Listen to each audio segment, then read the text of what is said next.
Trump se va a reunir con Putin. ¿Algún comentario?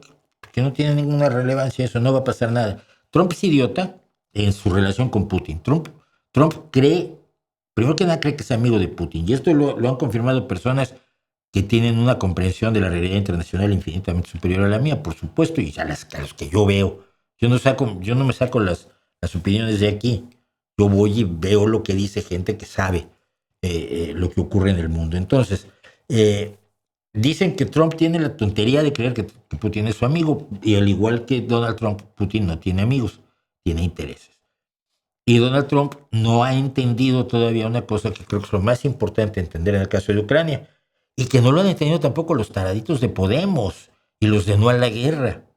Ay, sí, vamos a hacer un alto al fuego. Oye, pero eso implica, y entonces que le entreguen media Ucrania a Putin, pero ya con eso se va a su casa bien contento. No. Putin no, en esta guerra Putin no busca apoderarse del Donbass ni de Crimea, porque ya se apoderó de ellos, y según su idea, ya están anexados a Rusia. Aquel simulacro de referéndum que se hizo bajo las bocas de los fusiles rusos, le parece a Putin que justifica perfectamente que eso ya es territorio ruso. Entonces, ¿por qué sigue peleando? Porque quiere toda Ucrania. Porque su objetivo no es ganar tierra. Su objetivo es estratégico. El objetivo de Vladimir Putin es triple, según he leído. 1. Evidentemente, ampliar, consolidar y hacer crecer el imperio ruso para que vuelva al esplendor que tenía a finales del siglo XIX con el zar Nicolás II. Porque era mucho más grande el imperio ruso de lo que después fue el imperio soviético. No mucho más grande, pero era algo más grande. 2.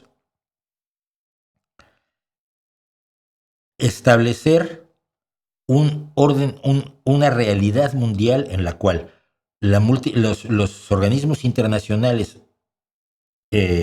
multilaterales desaparezcan, como la ONU o la Unión Europea, que se vuelva a la separación en naciones en conflicto permanente y que cada nación se rasque con sus propias uñas contra las demás, sin un marco de legislación, de regulación, de acuerdo internacional entre las naciones para volver a la ley del más fuerte, que es precisamente aquello que los organismos creados después de la Segunda Guerra Mundial trataron por lo menos de moderar, ¿no? Y tercero, dejar una huella en la historia como Pedro el Grande, o como Catalina la Grande, o como Vladimir Lenin. Estos son los 3 objetivos de Putin, y ninguno de ellos pasa por hacer un alto al fuego en Ucrania. Y se los he oído a 2 personas que saben muy bien lo que hablan, porque han dado muestras de ello durante décadas. Putin solo va a dar por terminada la guerra en Ucrania si gana o si siente que no puede ganar. O si pierde, pues.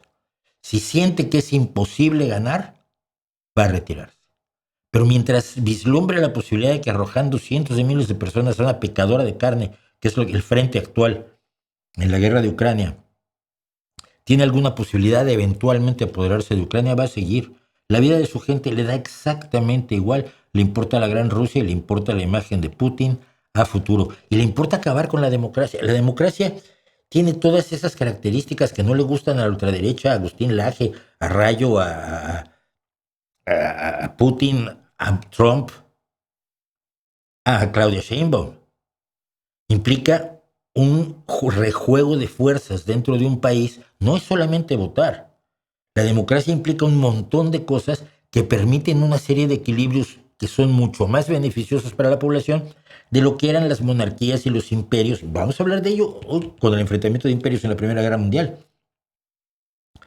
Entonces, la democracia, el derecho internacional, el Estado de Derecho, el respeto a reglas internacionales, que es lo que mantiene a la ONU, que también vamos a hablar de ella, pues es lo que quieren destruir la AGE y los antiglobalistas, y Putin y Dugin y Orbán y toda la ultraderecha europea. Y es así de sencillo. Y si no lo defendemos, nos lo vamos a llorar, pero no tienen ustedes una idea cómo.